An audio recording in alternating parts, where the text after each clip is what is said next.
Tu entres ici, poussé par quel vent? Venu de quel horizon? Où sommes-nous? Sur une carte. Ce rivage sous tes pas est la côte du pays où tu te trouves. Peut-être est-ce un musée, peut-être un sanctuaire, peut-être un ruban fait des rêves de toutes les époques et de toutes les civilisations. Les mains qui ont façonné, poli, caressé ces objets, ces mains sont devenues poussière, cendres de nos ancêtres et vestiges de leurs rêves. Pourtant, ils te parlent à l'oreille, ils te murmurent quelque chose, et tu peux entendre, à travers ces éclats, ces transparences, ces reflets, une histoire que tu contiens dans toutes les fibres de ton corps. L'histoire de l'humanité. Ton histoire.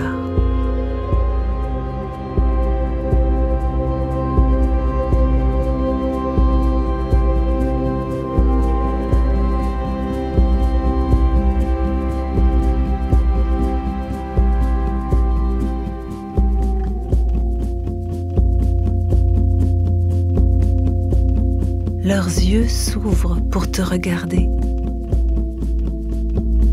Cou étiré, nez pointu, regard curieux.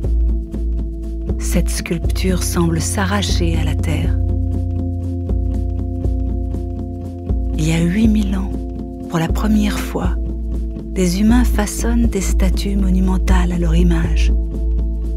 Ici, autour de toi, sont les premiers humains à s'être fixés quelque part. Les premiers à domestiquer l'animal. Les premiers à construire des villages. Les premiers à fabriquer des vases et des jarres pour conserver leurs aliments. Ces hommes-là, ceux des premiers villages, ont une terre bien à eux. Une terre des semences et des morts ensevelis sous eux. Ces hommes, plus rien ne les délogera.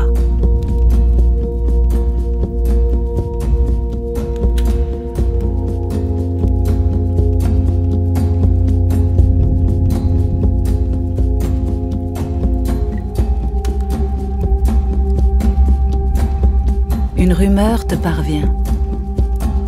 Une haleine chaude chargée d'épices, des hennissements, des cris. Nous entrons dans la cité.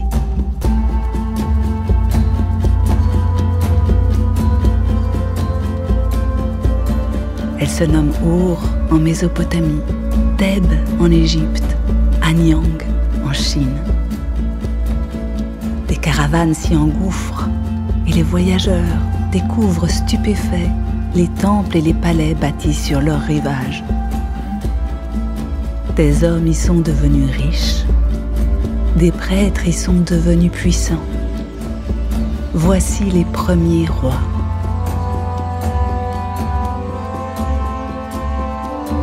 Toi, Gudea, roi aux allures de prêtre. Toi, Ramsès, pharaon d'Égypte, guerrier et conquérant. Comment avez-vous fait? Quel est votre secret? Par quel sortilège vous êtes-vous hissé plus haut que le commun des mortels?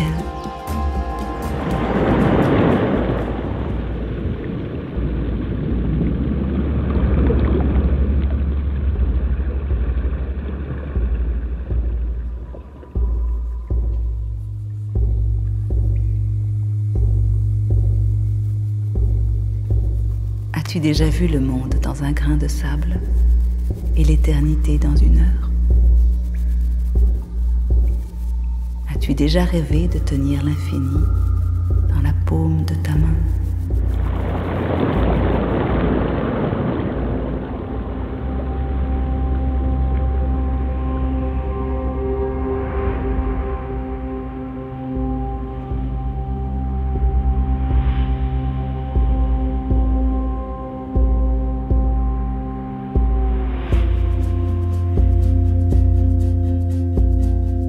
vie est brève. Les hommes veulent avoir l'illusion de durer. Est-ce pour cela que certains ont bâti des empires? Des empires pour couvrir de vastes étendues. Des empires pour rassembler les peuples. Des empires pour enjamber les siècles. Darius en Perse, Chandragupta Maurya en Inde, Alexandre de Macédoine, Qin Shi Huang en Chine.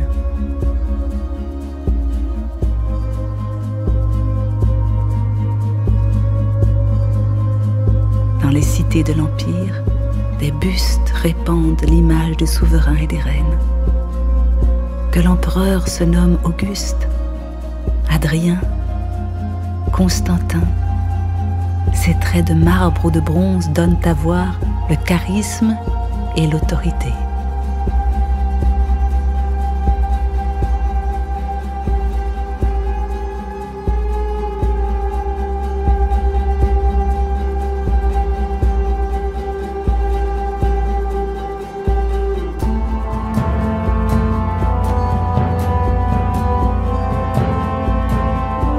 L'orateur romain qui en ces lieux surplombe son auditoire, et à ses côtés, le bodhisattva aux yeux mi-clos. Qu'ont-ils en commun? Bien plus que les plis du vêtement. Les conquêtes d'Alexandre le Grand ont permis de lointains dialogues entre Rome et l'Inde du Nord. Le sculpteur romain, héritier des Grecs, et le sculpteur du Gandhara, disciple de Bouddha, se parlent à distance. Leurs statues semblent se regarder en miroir.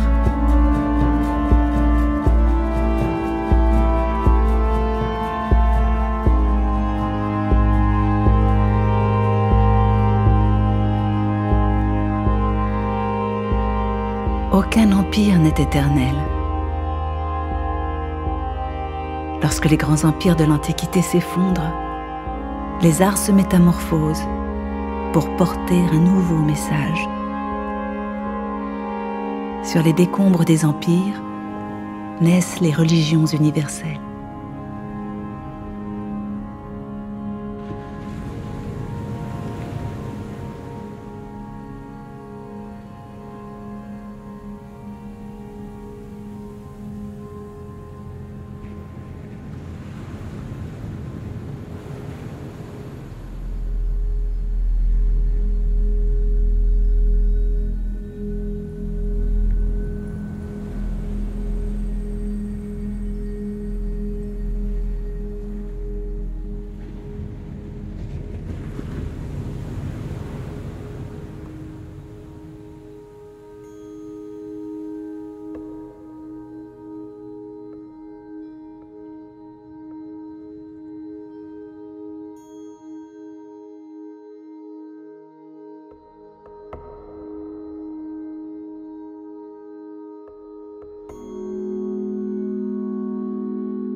Sur plusieurs continents, en l'espace de quelques siècles, 3 grandes religions s'imposent.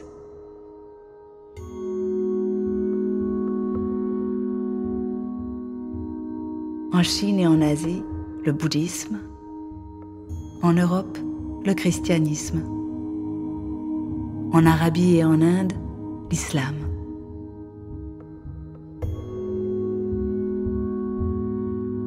Les monothéismes, ces religions à vocation universelle, relaient à travers le monde le message d'un Dieu unique. Les peintres, les architectes, les sculpteurs se sentent investis d'une mission sacrée. Rendre sensible le divin.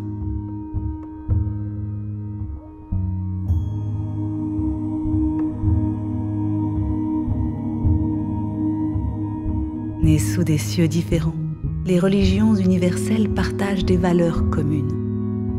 Ancêtre du Mali, Vierge de France, Christ d'Allemagne, Shiva dansant en écrasant du pied le nain ignorance sont les visages de la foi de tous les temps et de tous les pays.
Écoute la prière des marchands qui empruntent la route de la soie.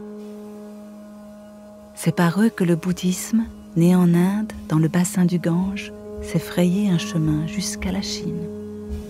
Avec les marchands vont les moines, les missionnaires, les religions.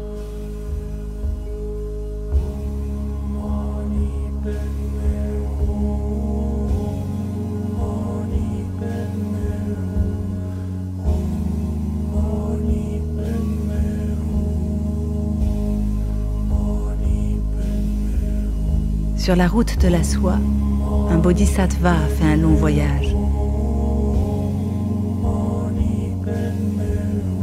De sa main droite, aux doigts délicatement repliés, il éloigne les craintes et les périls.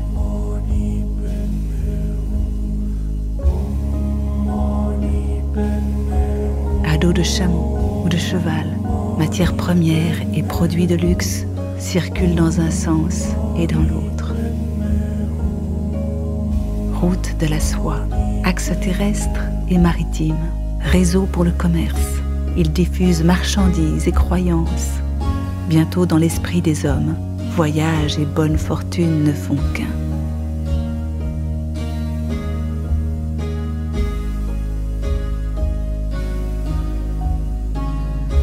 Parmi les vapeurs d'encens, les odeurs d'épices, sous une pluie de perles qui ruissellent, les étoffes et les saveurs roulent sur des sentiers cahotants.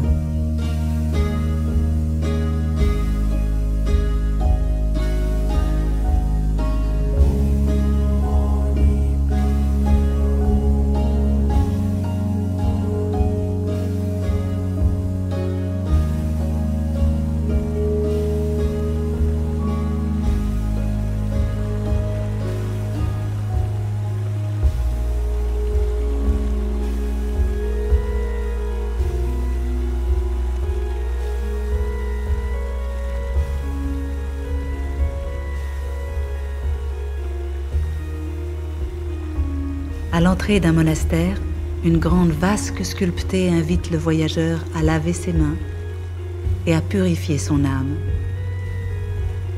Des dragons et des lions sortis du bestiaire européen, un porc-épic inspiré des arts de l'islam, une salamandre sculptée à l'intérieur de la vasque. Tout cela nous parle d'une époque, le Moyen-Âge, et d'une culture, celle de la Méditerranée, où formes et matériaux se rencontrent, fusionnent et nous laissent des chefs-d'œuvre qui semblent autant l'ouvrage d'un seul homme que le fruit du mariage entre Orient et Occident.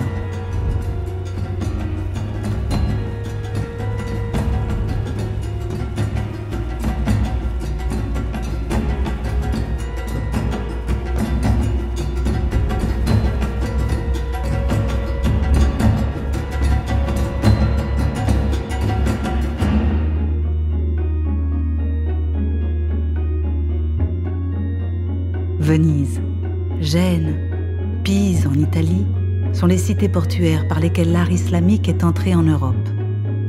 Mais nulle part cet art n'a resplendi autant que dans la péninsule ibérique, où les ateliers andalous ont permis la rencontre de l'Orient et de l'Occident.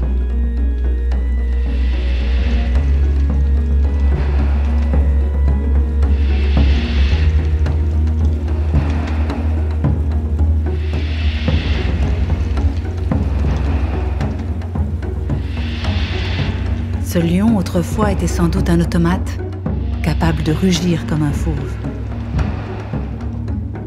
Finement ciselée dans le bronze, l'inscription en lettres arabes anciennes souhaite à son propriétaire bonheur, longue vie et prospérité. Pareil aux pages d'un livre richement orné, le lion que tu regardes porte tout un monde dans ses flancs. Ce monde, c'est celui de la convivencia, la coexistence de trois religions, lorsque morts, juifs et chrétiens, vivaient côte à côte, ou presque.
Dès le 8e siècle, les savants des pays d'islam donnent à l'astronomie ses lettres de noblesse.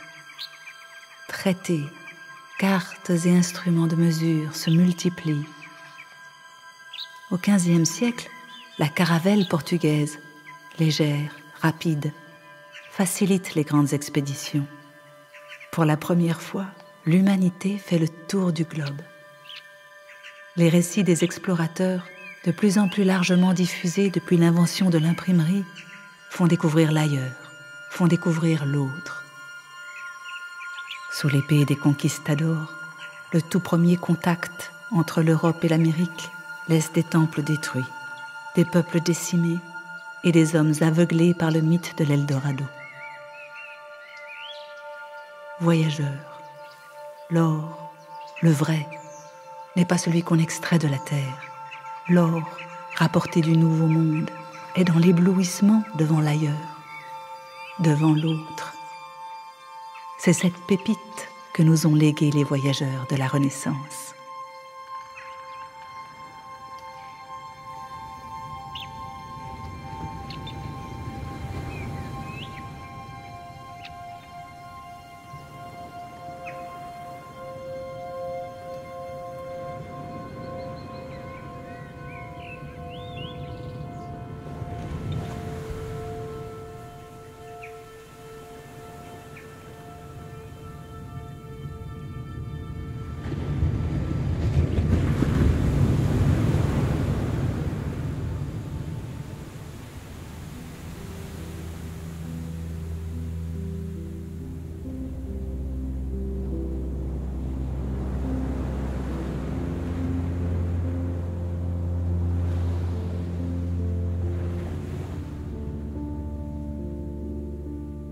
Sais-tu à quoi rêvent les princes?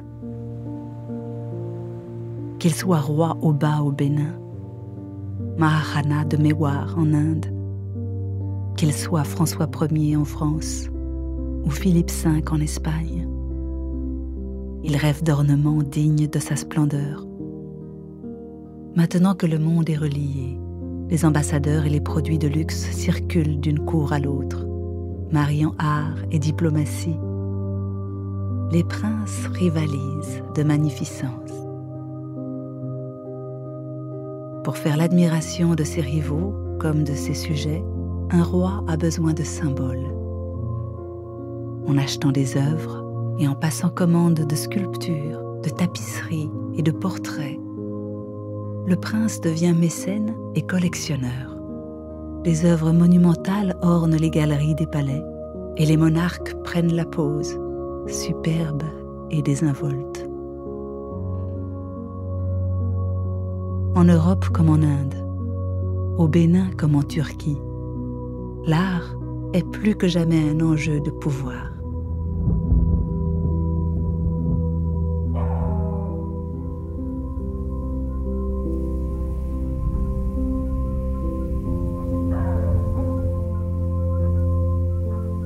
Loisir préféré des aristocrates, la chasse à courre devient un thème obligé pour les peintres et les tisseurs.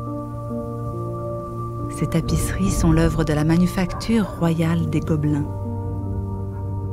Passionné de chasse, le roi Louis XIV fait accrocher au château de Versailles la tenture originale qui a servi de modèle à celle-ci. Ainsi, quand vient le soir, il peut contempler à la lueur des chandelles le rouge flamboyant des couvre-chefs, les 1000 nuances de tons verts et les ombres qui passent sur les arbres.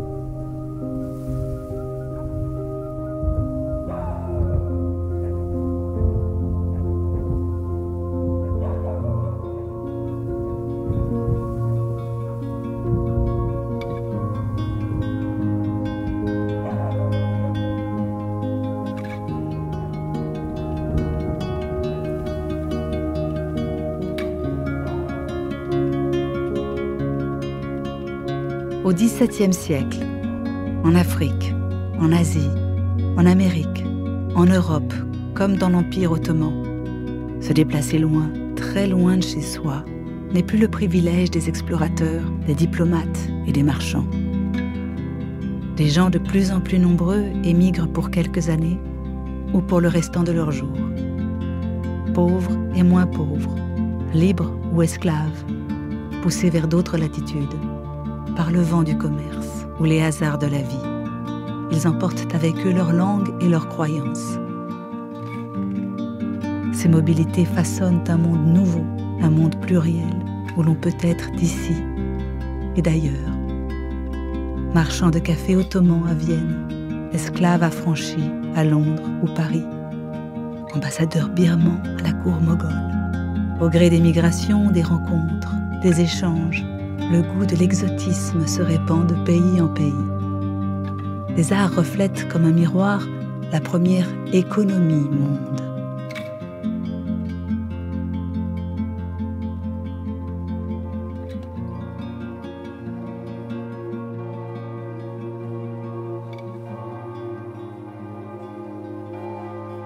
Un homme descendait de Jérusalem à Jéricho et tomba au milieu de brigands. Les brigands le dévêtirent, le frappèrent et s'en allèrent en le laissant pour mort. Un prêtre qui descendait par là le vit et s'éloigna. Un autre prêtre, passant tout près, s'éloigna lui aussi. Mais un Samaritain qui voyageait arriva près du blessé, le vit et s'en émut. Il soigna ses blessures. Il le fit monter sur son cheval, le mena dans une auberge et prit soin de lui. Racontée dans la Bible, la parabole du bon Samaritain érige en exemple la charité désintéressée. En dirigeant notre regard sur le corps de la victime et sur ses côtes saillantes creusées par les ténèbres, le pinceau du peintre nous touche au cœur.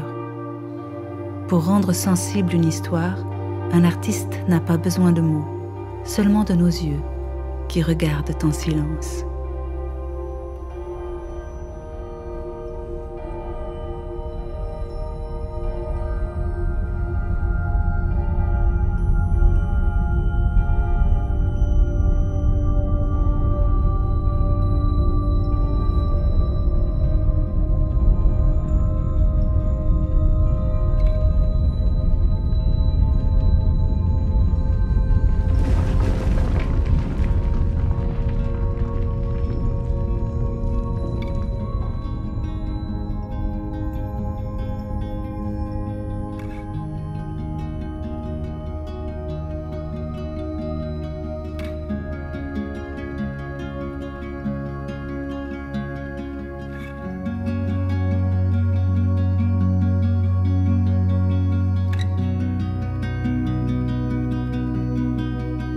Les temps modernes.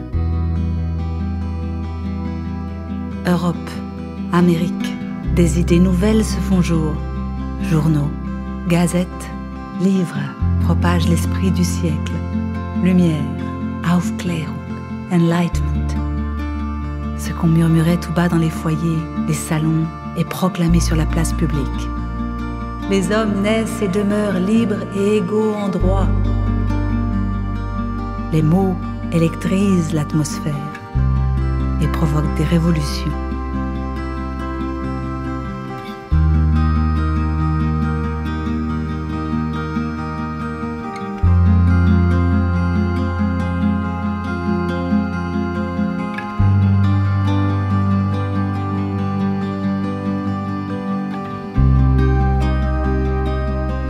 Deux lutteurs de l'Antiquité, Creugas le vertueux et Damoxène le fourbe, incarnent l'héroïsme face à la trahison.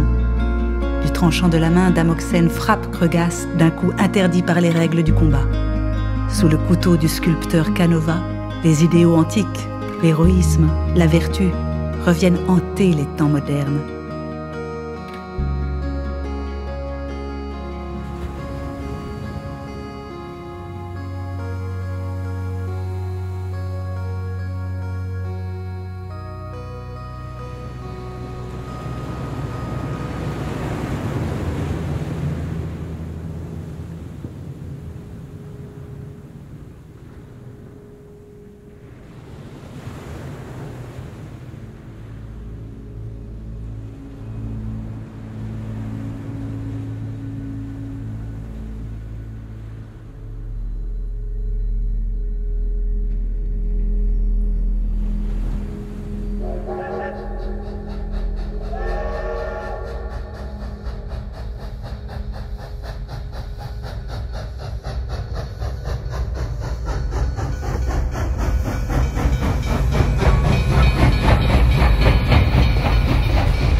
une locomotive entre en gare. À Londres, à Paris, à Moscou, un bateau à vapeur décharge sa cargaison dans les ports d'Amsterdam et d'Anvers. Chaque jour, un peu plus de charbon, de cuivre, d'acier sort des mines, des forges, des fournaises. L'Europe fait sa révolution industrielle. Vers elle s'acheminent les fruits de la terre arrachés aux colonies d'Afrique, d'Asie, du Pacifique. Tout un monde lointain parvient alors aux habitants des grandes capitales. Assourdis par le bruit des machines, ils ne perçoivent pas la voix des ancêtres, le souffle vital qui traverse les arts de l'Afrique, de l'Océanie, de l'Asie et des Amériques. Jusqu'à ce qu'un jeune peintre, quelque part, aujourd'hui Gauguin, demain Picasso, décèle dans ses figures aux formes synthétiques une intensité et une magie nouvelles. Par ce dialogue entre artistes européens et sculpteurs d'Afrique et du Pacifique, l'art, à Paris, à New York, Mexico, pourra enfin devenir moderne.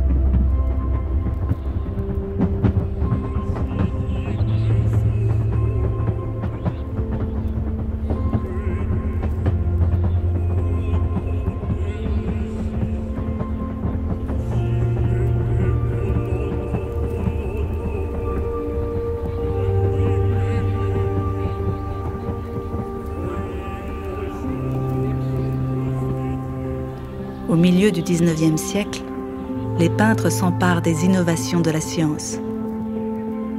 Grâce aux nouveaux pigments proposés par les chimistes, ils élargissent leur palette de couleurs. La photographie leur fait découvrir de nouveaux angles, vue en plongée, asymétrie, flou artistique. Gustave Caillebotte, en homme de son temps, aime la photographie et ses cadrages étonnants. Comme ses camarades impressionnistes, Manet, Degas, Sisley, Renoir, il transforme le quotidien en effet fugitif de couleurs et de lumière.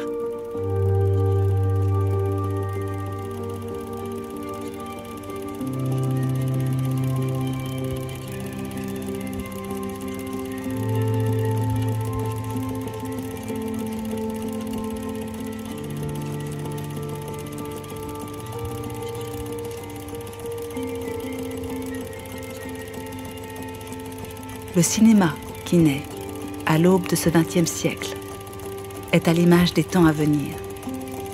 Siècle d'exploit et de vitesse, siècle de l'impatience. Face au cinéma, les arts, peinture, sculpture, photographie, vont affirmer leur singularité, leur radicalité.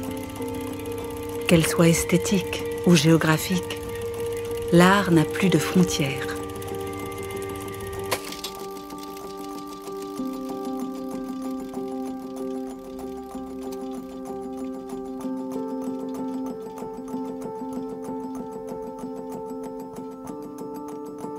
Le siècle de la vitesse est aussi le siècle de la destruction. Moins de 20 ans après la naissance du cinéma, moins de 15 ans après l'envol du premier avion, la Première Guerre mondiale remplace en Europe l'optimisme par le scepticisme ou le désespoir. Après la guerre, de plus en plus d'artistes rejettent les sujets conventionnels et se tournent vers l'abstraction. De plus en plus incompris, les artistes, ces veilleurs, inventent des formes pour demain. Pour réinventer le monde, l'art se métamorphose.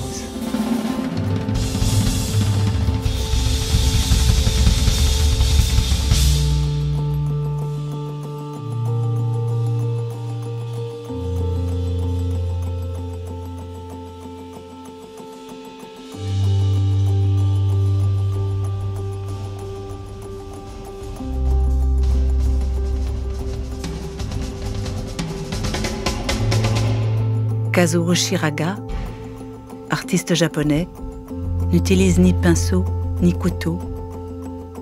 Il se suspend à une corde et ses pieds enduits de peinture slalom sur la toile posée au sol. Le peintre français Yves Klein et le sculpteur suisse Jean Tinguely bouleversent eux aussi notre perception de l'art. Peindre avec les pieds ou avec l'empreinte de son corps, est-ce de la peinture? Sculpter avec un presse-orange, du fil de fer, du plastique, est-ce de la sculpture? Avec Shiraga, Klein, Tinguely, l'art devient performance, surprise, choc, matière, mouvement, bruit. Leurs œuvres sont faites pour bousculer nos sens.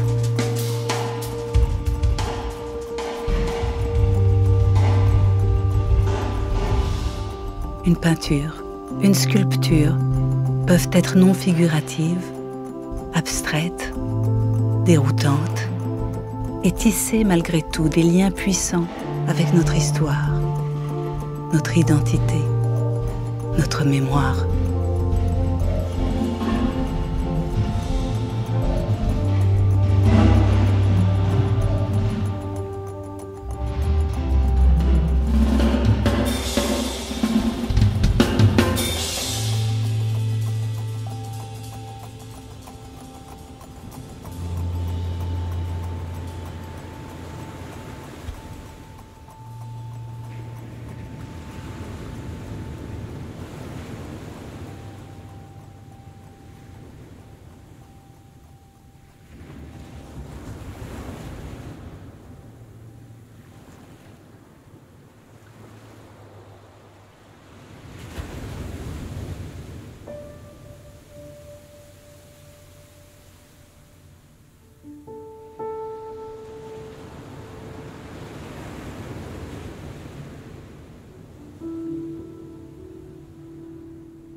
Nous voici arrivés à l'extrémité du ruban de rêve.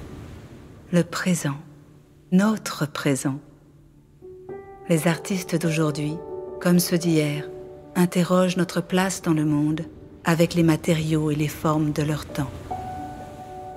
Les œuvres d'aujourd'hui, comme celles d'hier, nous apprennent à regarder autrement les êtres avec lesquels nous cohabitons et la planète dont nous sommes les hôtes de passage. L'art reflète comme un miroir l'image de l'humanité pour l'offrir aux temps à venir.